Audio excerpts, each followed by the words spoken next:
Meredith. Thank you. Thank you very much, Meredith, for handling that part. We're going to have an exciting session. I've invited 6 of the people who contributed to the special issue of ETR&D, and I'll explain all that in just a second here. I'll try and share my screen. I'm glad they could join us. At AECT 2 years ago in Kansas City, we did a presidential session. And Lynn, in the middle of that picture there, was the editor of ETR&D, still is. And she says, "This is really cool. You should think about a special issue of ETR&D." She was moderating that presidential session. And so at the end, I kind of said, yeah, maybe we could do something like that. And then a few months later, we met at AERA in Toronto with Florence Martin and Vanessa Denon, who did co-edit this special issue with me. That's a copy of the cover. We're going to hear from Byron Harvard from University of West Florida, Faye Gao. We're going to hear from Faye in Toledo, Tien Liu from Old Dominion, Florence Martin from UC Charlotte, UNC Charlotte, Vanessa Denon from Florida State, and her colleagues maybe, and Miniju from Wayne State. And there's probably someone I missed along the way there, but I think I got most of them. So anyways, that's the story, Morning Glory. And we had fortunately, we had a timeline with a lot of flexibility, and we actually got done 6 months early. You know, Dan Hickey's here. Imagine getting a special issue done 6 months early because of a lot of IU alums volunteering to be in a reviewer pool. Thank you, IU alums and others around the world who are in the reviewer pool. We didn't even use all the people that volunteered. I kind of held their arms up when they volunteered. And so this was published in August 2020. You can get the opening, you can get the ending, you can get the preface that I wrote with David Wiley, all free.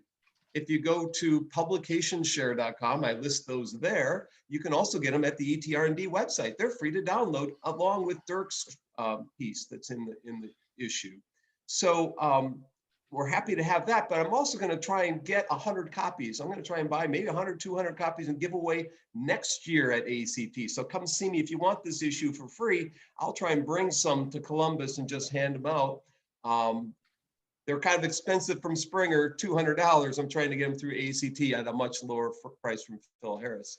So we had 48 submissions. We had 13 main pieces that were accepted and published, along with 3 wraparound pieces. We almost made this like a book where there's an intro and ending. We wanted to make some coherence in all of this. And again, there are great people, and you'll start hearing from them now. We got Vanessa Denon, my colleague in crime for a long, long time. We've presented all around the world together. I'm glad she's starting us off today. So Vanessa, and by the way, there's 15 minutes at the end for Q&A. We found out we're going to have some time at the end at 1:45. So about 5 minutes, maybe 6. All right, thank you very much, Kurt. And the project that I worked on that was included in this special issue is about social media teenagers in the school context. I did this project with 2 of my doctoral, I want to say students because that flows better, but they are doctoral candidates, so I should call them what they are. Hajin Choi and Carrie Word both put in a lot of work on this project. Kurt, if you could go to the next slide, please. The research problem that we were trying to address through our scoping review was figuring out what was happening with educational research on social media and teens. We had been doing some research in the schools on this topic, and as we started just doing the informal lit reviews in support of those, it seemed very limited in scope in terms of what was being studied. We were seeing some studies of social media being used in the classroom for explicitly learning purposes. And then we were seeing things being done outside of education about, cyberbullying and other effects of social media, identity issues. But we weren't seeing the connections being made across those. And also when we were in the schools, we were seeing a whole lot happening with kids using social media all the time.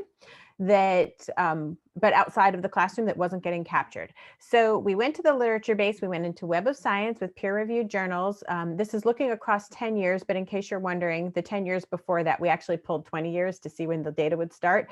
And it started in 2009. So in the end, we said we were doing 10 years because that was when it started.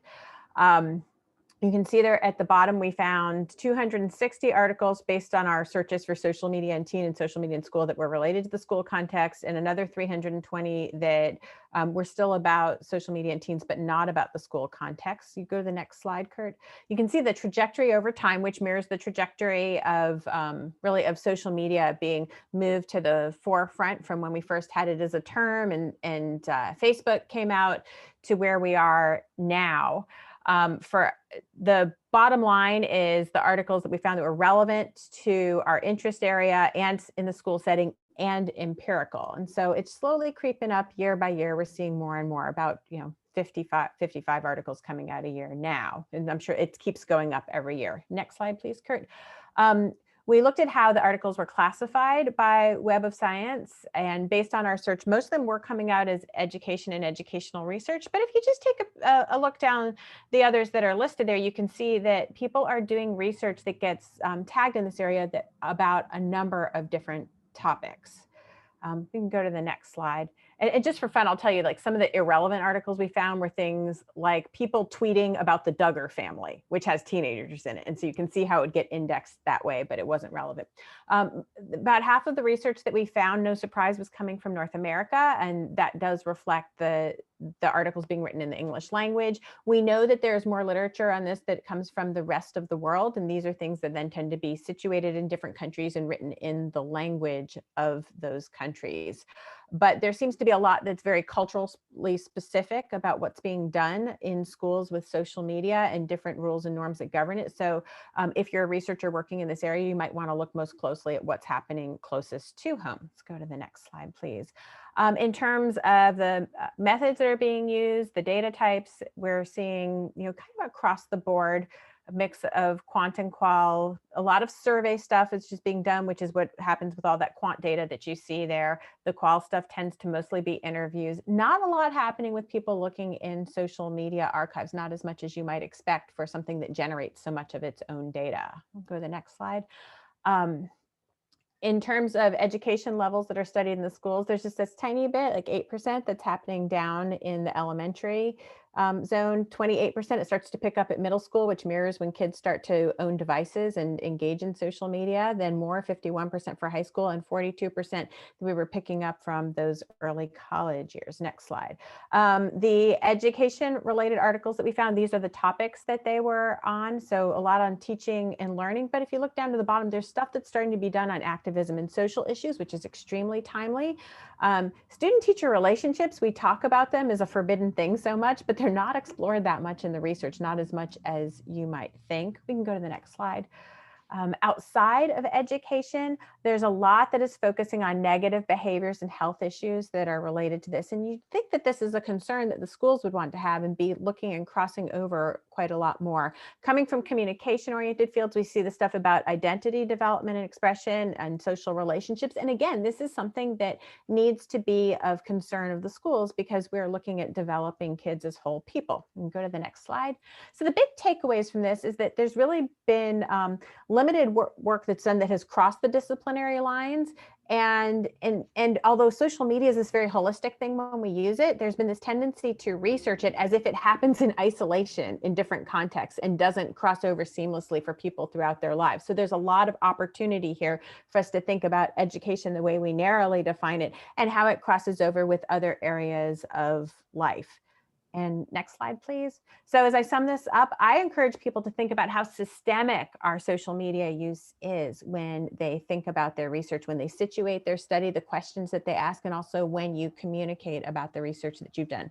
And think about ways that you can work with other people and bridge disciplines and contexts. And that is all I have. And I would be happy to answer questions about this at the end, or you can catch up with me privately through email or tweet. Thanks, Vanessa. That was wonderful. And it's right on the 5-minute mark. So you're very, very good. I will say these slides are available for anyone to download at trainingshare.com. Go to Archive Talks. One word, trainingshare.com, Archive Talks. They're also in Dropbox. I can also send them to you. You can just write me an email. So the next presenter is Meina Ju and her colleague Anissa Sari, both my doctoral students, and Mimi Lee, a grad of our program, worked together on this study of MOOCs, and I'm well aware of this content because I gave him many advices, so I know what Mayna's got to say, but I'm sure you'll find it interesting as well. Mayna. Thank you, Dr. Bang. So hi, everyone. I will keep my presentation 5 minutes, and Dr. Bang have already introduced my collaborators. So maybe next slide, I will go directly into the talk. So the purpose of this study is to offer comprehensive systematic review of the research on MOOCs to help MOOC researchers understand the research topics, trends, and typical research methods in our field. Next, please. There were 5 research questions listed below. So first, what are the dissemination outlets of the empirical MOOC research published in the last 10 years? And second, what are the research methods they use? And third, it's related to the research topic. The fourth research question related to the empirical studies geographically, so the researchers geographically distributed. The fifth one is about the countries attracted the most MOOC research in the last 10 years. Next, please. So there's a typo here. We reviewed 141 empirical MOOC research published from 2009 to 2019, the end of the December 2019.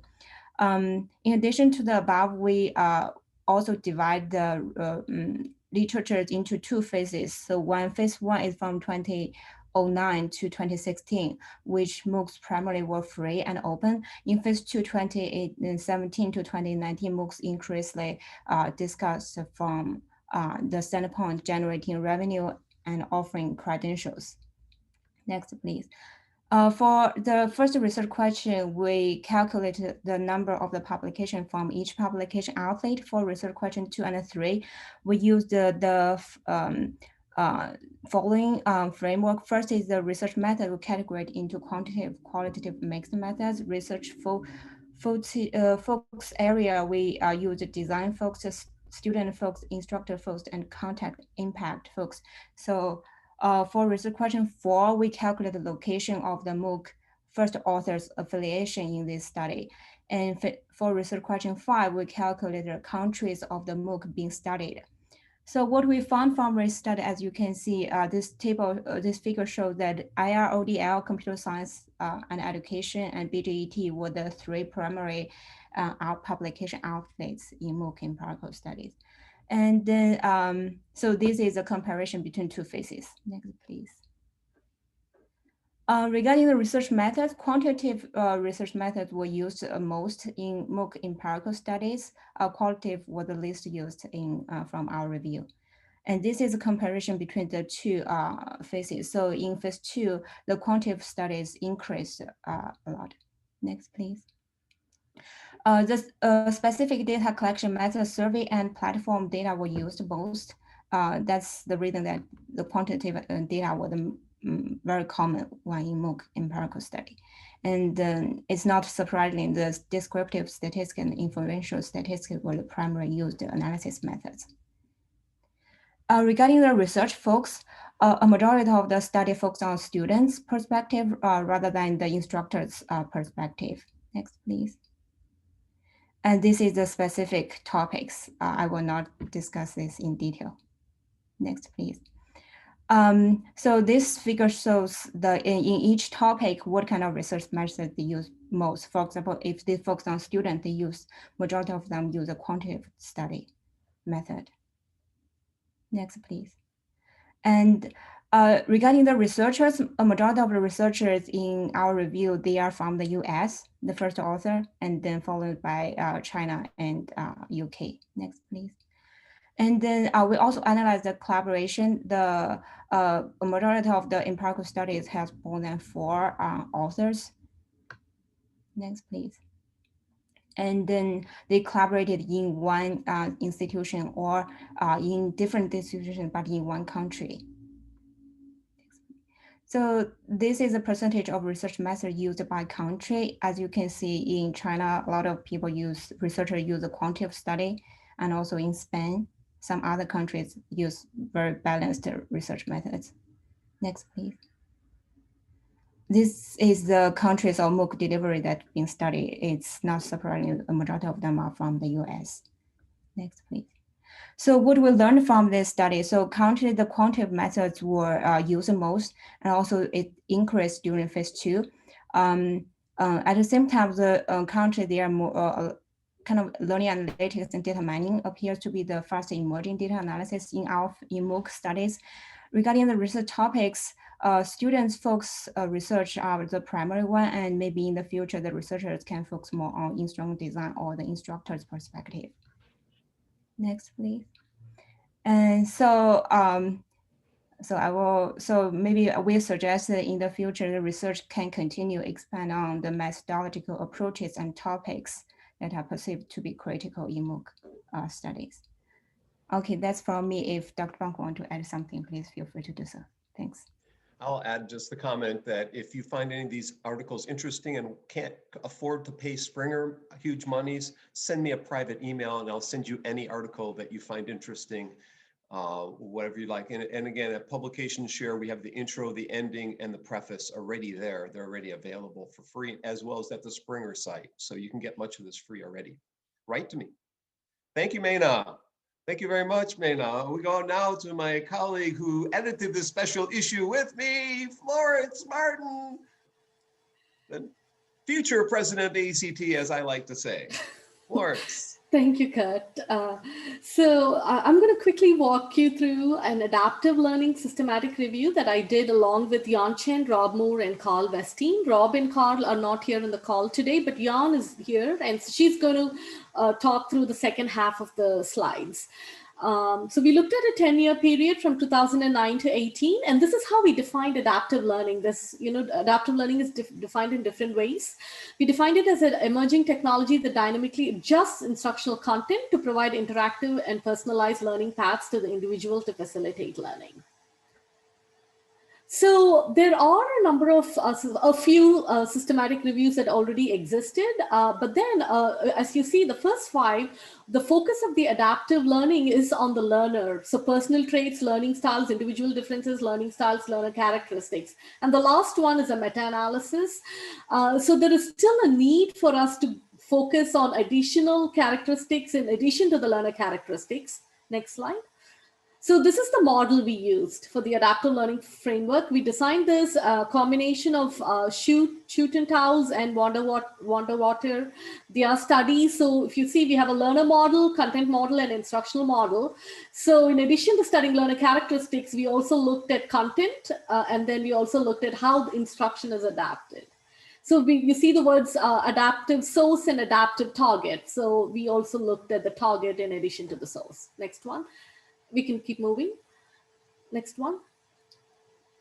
Okay, so this is the one I mentioned. So source, target, and engine. So these are 3 good terms to be familiar with. So source is referred to as, the who is it adapted to, and then target is to what will it be adapted. And then, engine is where the AI is involved and the adaptation happens. Next one. So the purpose was, along with the learner model, we also wanted to emphasize the instructional as well as the content model. Next one.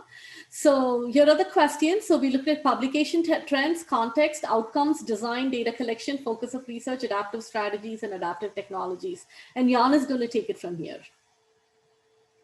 Next slide. Thank you, Florence, and thank you, Kurt. And our methods, I will use IES guidelines, and our database is from Educational Research Complete and ERIC. We use the keywords, search term, adaptive learning, and as a search term, and our research period is from 2009 to 2018. Next slide. This is our inclusion and the exclusion criteria. In the next slide. We use a primary flowchart to get our systematic review process. Next. For data coding, we have multiple coders for the data coding. Our inter-reader reliability reached an agreement of 89%. And we use descriptive statistic and thematic analysis for data reporting. Okay, the most numbers of articles were published in 2015. Next. Computers and Education published the greatest number of studies. Nearly half of the studies were from Taiwan and the United States. The majority of the studies were conducted in higher education settings. There was a wide distribution of subject areas presented in the collection of the studies with concentration in computer science, sciences, and business. Next. Regarding the research methods, we found that about 67% of the studies target cognitive as an outcome variable and use experimental design. More than 1/3 of the studies target affective outcome, and about 41% of the studies target behavior outcomes. Test data and surveys were commonly used for data collection, and extant data, for example, emails and discussions also used frequently. Next. We use inductive coding to theme the narrative data. We found 4 research focus, include, for example, needs analysis, focus on learner characteristics, design development, and implementation and the evaluation of the adaptive learning systems. Next. Based on the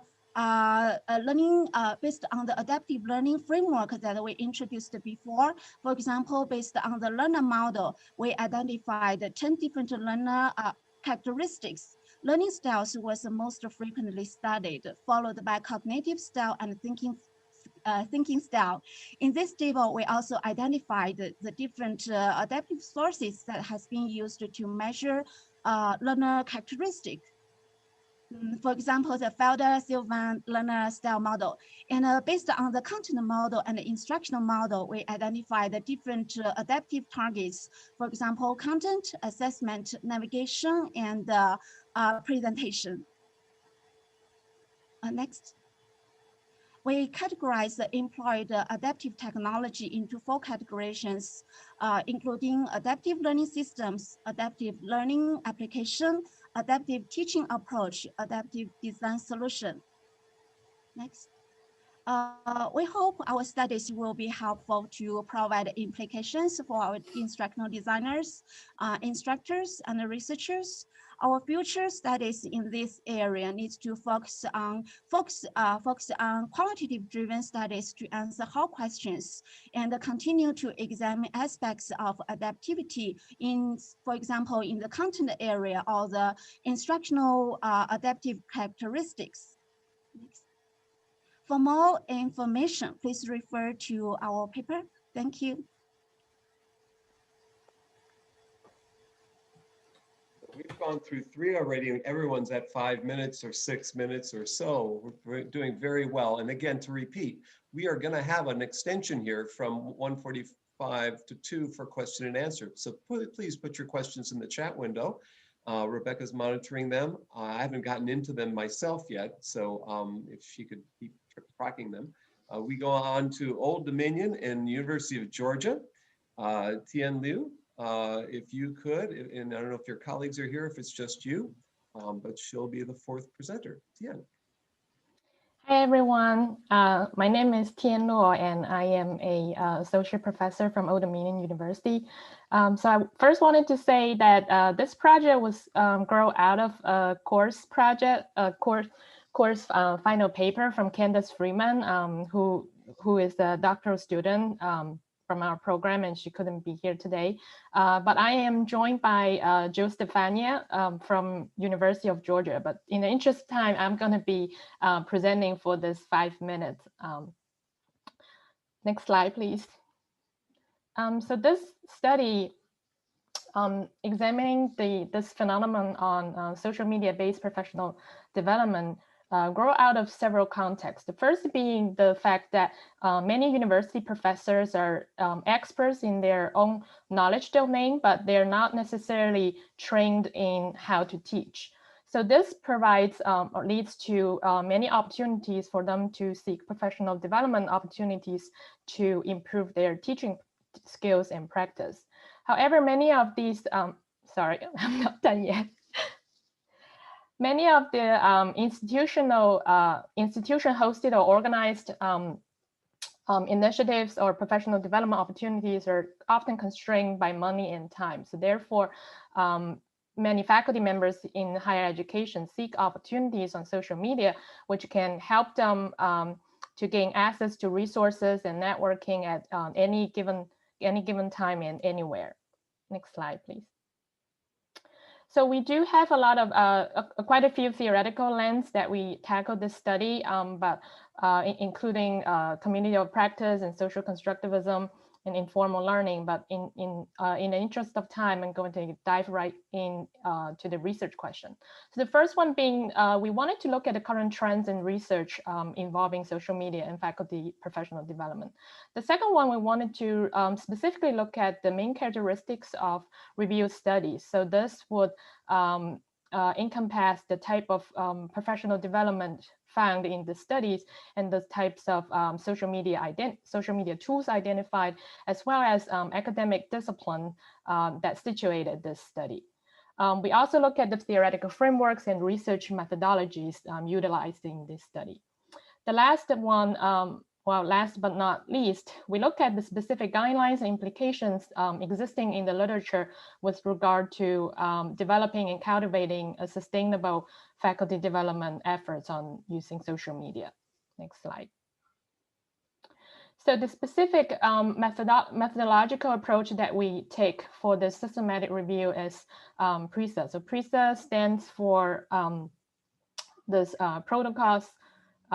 Sorry, I have something on this slide that was covered. But anyways, it's a set of protocols and guidelines that kind of provide that prescribes the way that we should do systematic reviews and meta-analysis. So following this approach, we first use the keyword combinations to search thoroughly in 3 major databases.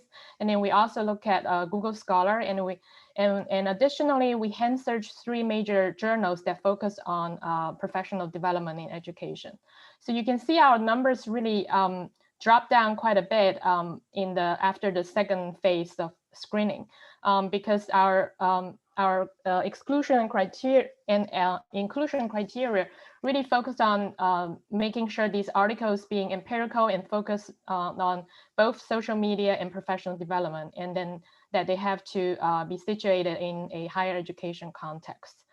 After the full text screen, we finally came down to only 23 articles. Next slide, please. So going back to the first research questions on current trends, this graph is not very informative given our very limited number of articles reviewed. So there's not a clear declining or rising trend, but essentially the articles kind of spread out across all the last decade. In terms of the geographic distribution, because we only look at the English language journal, as the previous study did. So the countries of studies mainly came from Northern American context. In terms of the type of professional development, we sort of classified these studies into 2 types. The informal one being those professional development efforts or opportunities where faculty members voluntarily or spontaneously organized themselves to gather together on social media, either Facebook, Twitter, or others. And so this is in a very informal context. And others are those formal professional development types where there is clearly some sort of organizing body that's associated with the institution that make that professional development initiative possible. In terms of the platforms and the tools, Twitter absolutely is one of the most predominant tools that were mentioned across all the studies, and followed by Facebook, academia.edu, Google+, and there are several studies that examine a wide variety of social media tools.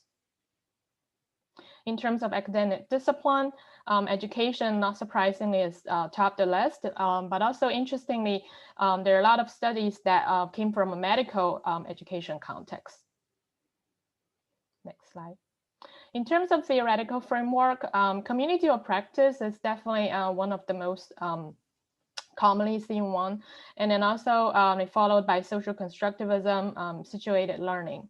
And some of the other ones that you can see, that kind of depends on the focus of the specific study. They use quite a variety of theoretical lens to examine this individual study. In terms of research methodology, we saw the majority of the articles use quantitative methods. So a lot of them are large size surveys and questionnaires. Among the qualitative and mixed method ones, we've also seen interviews and some specific content analysis or coding text analysis of the tweets. So the last one on guidance and implications. So this one we specifically look at if these articles that we review have any specific guidelines and implications that guide us who may be considering using social media for professional development, who are a PD developer who are also considering using social media tools. So there are several main themes that we see across all these articles. The first one is really to make sure that you choose the social media, choose the tools wisely, and consider its specific features for its intended use. So this one is kind of along with the third one here, align the tools used with its purpose, goals, and outcomes for the professional development. So really making sure that you don't use the tool just for the sake of the tool, but really make sure that whatever social media tool that you're using, it really serves the purpose of your PD efforts. The second one being is considering the learners. So here's faculty members' needs and characteristics. Several studies stated that these social media efforts grow out of the context that faculty members buy-in, have issues with buy-in, and they have limited investment in time. So these are the factors that we should really take into consideration when we're designing social media professional development efforts. And the last one being really focus on building the sense of community, fostering this type of social media supported networks and community that help faculty member to grow. So the last slide is our contact information, and I welcome any questions at the end. Thank you. Thank you, Tian. Very good. I noticed we have a lot of people attending, a lot of alums of IU and other places. So thanks for coming to this session. We'll get your questions next or later. We have two more presenters, and I noticed Fei Gao. Tian alluded to Fei Gao's research. You saw it many times in there. So now we'll hear from Fei Gao about what she's doing at Bowling Green. So take it away, Fei. Thank you so much, Kurt. So we conducted a systematic review on mobile game-based learning in STEM education. Next, please. Okay, so we decided to do that because research has already shown the positive effect of digital game-based learning, gamification, and mobile-based learning. And there are a number of reviews conducted on these topics. But we feel that there is a need for a review specifically on mobile game-based learning in STEM education to provide directions for future research in this field. Next. So we identify a list of research questions. We're not going to cover all of them in this presentation, and I'm going to highlight some of the results from what we found. Next. We selected 30 articles based on a list of inclusion and exclusion criteria. Next. And the 30 articles were coded based on the coding schemes. Next. So I will highlight the major findings. As the graph here shows that the publications on this topic has been increasing over the time. And Journal of Computer Assisted Learning and Computers in Education are the journals which publish a high number of articles on this topic. Next.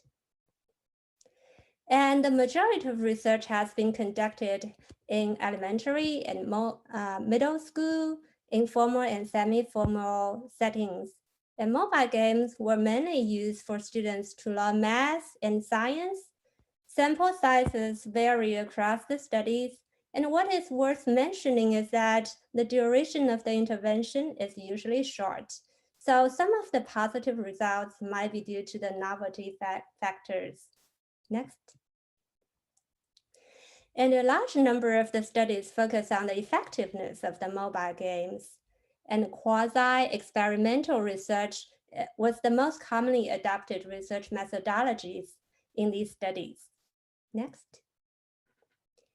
When it comes to measures, student learning performance and student perceptions were most frequently examined. But we found it's very difficult for us to synthesize findings across studies on student learning performance because researchers use different metrics to measure learning. We think it will be helpful if future researchers adopt widely accepted frameworks to measure learning, such as Bloom's taxonomy, and this will make it easy for others to synthesize research findings across the studies. Next. A variety of research instruments and techniques were adopted in the studies, and many studies use more than one instrument, as shown in the graph. Next. Mobile features such as portability, social interactivity, context sensitivity were widely adopted in the design of mobile games. Mobile games with two other features, however, connectivity and individuality, were less studied, despite their potential to support effective learning. Next. When we look at game features, we found scores were the most frequently used game feature in these studies. It is interesting that 18 out of 30 studies claim that they use learning theories to guide the design of the games. In some cases, however, what we found is how the theory was used to inform the design of a mobile game is not really clear. Next. So we concluded with several types of studies that are needed for future research. Some of the examples are listed here, which include studies that move beyond simple comparison of traditional approach and mobile game-based approach, and studies that base the design of mobile games on learning and motivational theories. Studies that adopt a theoretical framework to categorize learning outcomes, and longitudinal studies and replication studies are highly needed in this area too. Next, thank you. We feel that the fundamental question of when mobile game-based learning is an appropriate approach for STEM education and when it's not, has not been answered. We recommend that when conducting research in this area, it may be helpful for us to consider the following factors: the educational context, the content to be taught, the types of learning activities, mobile features and game features, because all these factors may work together interactively to affect the effectiveness of mobile games. That's the end of my presentation. Thank you. Thank you, Faye. That was great. And by the way, when this was originally going to be a face-to-face conference, we were going to have 1 hour and 15 minutes. So I want to thank the panelists for reducing their talks to about 5 minutes each and getting through a lot of interesting information in 45 minutes. We end with something you'll all be fascinated with: wearable technologies. We also have pieces in the special issue on special education, learning analytics. I'm trying to think, Florence might remember some of the other ones that are in there. But we have 13 different pieces all like this. Byron, you want to tell us a little bit what you're doing with wearable? Yes, sure. I'm Byron Havard, and my colleague Megan Potsiad from University of West Florida. She's also now one of my doctoral students that's now working at University of Florida. And Cassie Arnold is another doctoral student that I'm currently working with.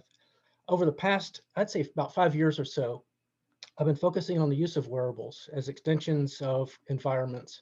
And in looking at the different types of wearables that are available and the types of research that is out there, there really isn't a synthesis or an organized overview of, are these wearables effective for learning and motivation specifically? And that was sort of the overall purpose of this meta-analysis. Over the years, looking at different types of definitions, we established a definition for the purpose of this study. We went with one that we proposed a few years ago. For this meta-analysis, we followed the process proposed by Cooper et al., a 6-step process. The research questions, there were 6 guiding research questions. We're looking at overall effective wearables, primary purposes and outcomes, the research designs, the different types of wearables, which we can see here in a little bit, educational environments and the learners, and the different types of strategies that are used. So 6 overall guiding questions. So we have a wide variety of wearables, and one of the challenges is where do wearables fit? Because on one side, they kind of fit or merge in with making, that maker environment. On the other side, they kind of merge over with VR, AR, mixed reality aspects as well. But across the board, there are so many different varieties of wearables as extensions of environments. So here we see e-textiles, Arduino, and we have like Raspberry Pi type e-textile and wearable making type things, fitness trackers. Kurt, maybe the next slide. Different types of headsets, glasses. This is where we can kind of tend towards maybe more of the VR, AR, mixed reality. Next. So a lot of these, in terms of makerspace type things, e-textiles, it's a lower price, lower cost, and very versatile. There's one with a dog.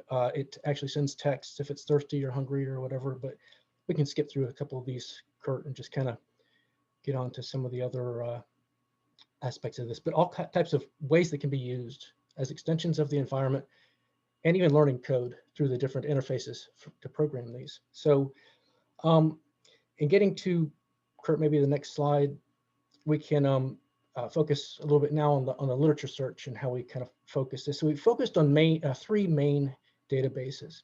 Something that'd be kind of overwhelming is to go out right now and search an IEEE and just search wearable.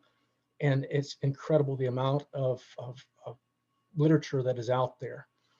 And I was even in fact overwhelmed, even over the years of reviewing this in different environments, you know, as performance support systems and adult education and K-12 environments and all these different things. It's still a massive literature that's currently out there. So we honed it down, narrowed it down, 7 criteria for inclusion. Probably the main one that was so important was, can an effect size be derived from the data from the study? So that was one of the major narrowing factors. So based on our search criteria, 171 articles met this search criteria and filters and such. And then through our Prisma diagram, I have it here. I didn't include a slide of it. Just after removing duplicates, excluding ones that didn't include a learning outcome, non-empirical studies, and then excluding those that where we could not derive an effect size. From all of these, we actually reduced this down to 12 studies. So for, you can go back one slide. I do want to make one mention of how, even with the small amount of studies, you know, 12 studies, 20 effect sizes total, the representation worldwide. I'm talking about both sides of the United States and Canada, Asia, Europe. It was just incredible how, although there were few, the representation was pretty amazing. So next slide, please. So data analysis, SPSS and Wilson macros, as well as CMA version 3. We chose to calculate Hedges G because of small sample size. The mean was right around just over 40 participants per study. So we kind of chose Hedges G. So the overall wearable outcomes, what's the overall effect on overall learning and motivation outcomes? It's a medium effect size, 0.6373 here. Cognitive learning was the highest. We can go to the next slide here. Was the largest effect size of the 4 major outcomes. Those are cognitive, affective, psychomotor, and motivation. And you can see just the effect sizes, confidence intervals there. So in terms of research designs, you know, there's only a certain number of research designs or types that produce the effect sizes. So it was 2-group pre-test, post-test, and I'm only showing the ones that provided or revealed a significant effect. 2-group pre-test, post-test. Obviously, it's the strongest type of design as well. There's also 1-group pre-test, post-test, and 2-group post-test only. but that produced a significant effect. Wearable types, wide variety of wearable types. And I go back to those different types of making type wearables, the e-textiles. Those were used most often, as well as the head-mounted displays and glasses. Those produced that significant effect there. I apologize for interrupting. We are at 1:45 right now, just to keep you updated on the time. Okay, I'll jump right to it then. It's this last slide, so we got Effect sizes and research designs. Here's probably big picture. With regard to effect sizes and research designs, more rigorous research designs are necessary, obviously. Even if I were to extend the publication dates further back, which in hindsight would have been good, I'm familiar with the literature, not many more would have been added. Overall effect is a positive medium effect on learning and motivation outcomes for K-12 students, K-12 environments. Those are minors below the age of 18. That's important, and it really warrants further research in that area. The rigor, as I mentioned, is something that's lacking. Out of so many very interesting studies, the literature that we came across couldn't be used in this meta-analysis because we just couldn't calculate effect sizes from it. Another thing that was mentioned in the previous presentation, and this one here as well, a sincere lack of theoretical foundations for the strategies being used. And we looked at task-based, game-based, inquiry-based, and really the strategies, they were there, and we know that, but then sort of why, and then what theoretical foundation for those. That really is important for the implications for how we can use these and how other practitioners can use wearables in other environments as well. So I guess I'll wrap it up there, Kurt. Thank you, Byron. That's really good to end right there, because we can open up for Q&A for the last 10 minutes or so. I want to point out this issue. If you download the slides, you can click and get the issue. You can also click at the bottom link there and get the beginning and ending and the preface. So if you want the free stuff, just download the slides, and the links will be provided for you. I want to thank all the panelists. I'm going to stop sharing my slides at this point so we can open up for Q&A and see what we have in the Q&A. I haven't opened it up yet. I haven't taken a look, but Rebecca, was there anything, or Meredith, was there anything coming out in the Q&A that was repeated? Any common questions? Just the last question. Oh, sorry, go ahead. No, go ahead. I was just going to read it. Go ahead. No, you can go ahead. So Kurt, there is one question from Michael. He asks, how can we do a better job of not only disseminating our knowledge, but also, showing its value, like making sure that everybody understands the value behind what we're doing in our research? So I'll throw that to my co-editors maybe to start, either Vanessa or Florence. You want to start off?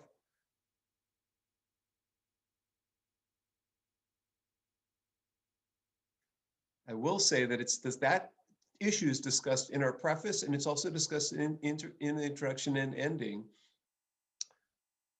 This is one way dissemination can happen, through a conference presentation like this one, through the special issue itself. That's two ways. Anyone want to add to that? So in the adaptive learning, specific to the context of the study that we worked on, in addition to synthesizing the findings from different studies, we also wanted to move the field forward. So I think that's where focusing on the other aspects of adaptive learning that were not studied, I think that is adding value to what we did. That's how I would see it. I agree, and I have a comment here. I think it's important when we write the literature review, a systematic review, we point out the future directions more specifically. If you suggest specific research questions or specific directions for other people to continue the study, they'll be more likely to do it. Otherwise, they just read the review and get a general idea of what the field is like, and there's little momentum provided for them to move forward. And another thing, which is what I'm planning to do, is that I feel it's really important for us to get connected with the scholars and researchers with the similar mindset or similar interest. so that you can we each other can influence each other with our with the possible ideas of where the research should go in this area. And if you get connected, there will be more ideas, and people you will get a chance to spread the ideas too. One of the things I think that's really important to think about, and it can be easy to lose sight of when you're in the midst of doing a systematic review. When you're doing the systematic review itself, you're looking so much at what is there in the literature. But one of the things that we learn as researchers is that we shouldn't just look for what we see, but we should also note what we don't see. And the same applies to doing these reviews. You should see what is done, but also what is not done, what is not being done in terms of method, what is not being done in terms of the questions being asked. And that doesn't mean that all of those are directions that people automatically should be going in. We have to ask some of the common sense questions then about, does this matter? Will it make a difference? Will it be a contribution to all of this if we go in those directions? But, you know, taking that moment to really look into all of those things can be, I think, very meaningful. The data sources that are not being considered, the connections that are not being made to other relevant fields, other relevant populations, et cetera. I see the common thing from Daniela in terms of what problems were prominent and what did you find? And in the words of Tom Reeves, what is the research we need? The research we need instead of what we have. That's a common theme in the issue itself. Your question, your issue raised is something that came out in the preface, in part one, introduction, and in the closing. So I think we've hammered that. But the question here is, what problems are you all seeing that need to be addressed? What's open? Well, I'll take it. I mean, in the area of the research that I do, like, nobody wants to touch this idea of what happens with teens using social media, you know, ICTs more generally, everything for their own consumption and use that's not being controlled by the classroom or that's not being controlled by their parents. And yet parents and teachers have this great opportunity to help them become responsible users, responsible consumers of information. And instead we focus on just these very specific and limited standards and information literacy opportunities that we build into the formal school setting. But we really push all, like, the transmedia literacies and how to really understand the veracity of a tweet, for example. And these are life skills that people need right now. And we're watching right now, falling all around us, right? You know, fake news and do we believe the things that we see online? There are some pretty big gaps in the research there. We're just not addressing it. Yeah, and I can add, you know, to the adaptive learning study, again, several of these studies are not done by social scientists. A lot from computer scientists who are not trained in the social sciences research. So that's something we kind of struggled with when we were synthesizing on the quality of research and what they are reporting. And some of these are done as, you know, simple evaluations, not really well laid out research designs. So that is definitely an issue when, you know, you're studying these high technology, but it's not done as well-designed studies. So I think I would definitely, you know, like to see that happening. So that was a challenge. I want to thank a couple of you who've made a comment about the currency of the literature review and the applicability of it. And Dan, your comments well taken, thank you. And that's why we streamlined it. We expedited this as fast as we possibly could with reviews you know, in place, just streamline as fast as we could.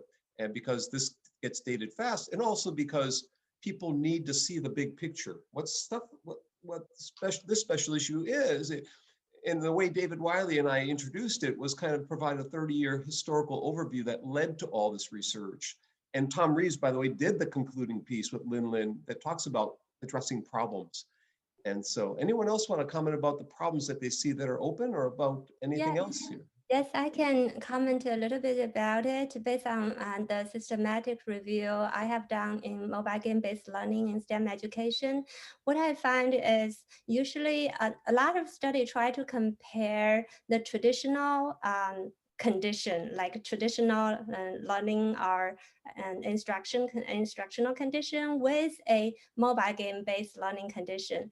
But this comparison doesn't really help us to advance our knowledge a lot, because it's just like comparing face-to-face versus online and see which is more effective. We really need to move beyond that, and we want to look carefully the specific features, like what mobile features, what specific game features, or what specific design features that will make the mobile learning really effective. We have time for one more or two more quick questions. Please ask if you've got something. Jiyun Jung is here. Hi, Jiyun. With what Dr. Martin mentioned, what are your thoughts about dealing with what is quality research when the techniques used are derived from outside the social sciences discipline or field? So it does take a lot of reading through, to find the right articles. For now, at least, that was the case in our study. I would say, encourage other researchers to collaborate with the social scientists. Even in grant funding projects, we see, right? Engineers, computer scientists, they have all these cool innovations they want to do in K-12 or higher ed, but then partnering with us, I think, is a good first step. So if we see that possibility, so then we can put our brains together. So that would be good. Building these collaboration teams, I think, would be a good first step. So do you think reviewers and traditionally considered as an education research journal, would they be expected to expand their expertise to be able to review studies that include techniques outside of education? Because I'm asking this question from personal experience, actually, because I've collaborated with computer scientists using machine learning techniques and all, and then their writing and their assumption on what's necessary to include in research papers is very different from ours. And I always ask a question of, why did you use this method, or why did you choose this particular technique? And they don't have the answer. They often say, we try everything, and then we find what works and we report that. So, but then that method is considered okay in their field. So when it comes to that, I have to just stop and think, what's the way here? What should we how should we position ourselves in this situation? My mobile tells me we're at 1:58, and so Meredith, we have 1 minute left, I'm assuming. Anyone want to take a 30-second crack or a comment? Anyone final comments, or any final question you want to pose to all of us? I want to pose a challenge. I want to make this the best session ever, and the only way to do that is to get everyone smiling and waving to say goodbye. So everyone wave. Thank you. We've got 48 people with us here. This is tremendous, You got up to 64 at one point. We're up to 64. Oh my God, this is really great. I want to give let's give a round of applause to everyone who's presented here today. Wonderful to see all everybody here. First time we've met together. So thank you, everyone. And again, trainingshare.com, you can download the slides or go to the website for ETR&D special issue, and catch us next year in Columbus. I'll bring free copies, or send me a note that you want to read the whole thing. Just send me an email. I'll see what I can do. Okay. All right, Meredith, your final thoughts. She's going to cut us off. I am sorry. Thank you, everybody. I need to end the recording. Okay, bye-bye. Bye. Bye.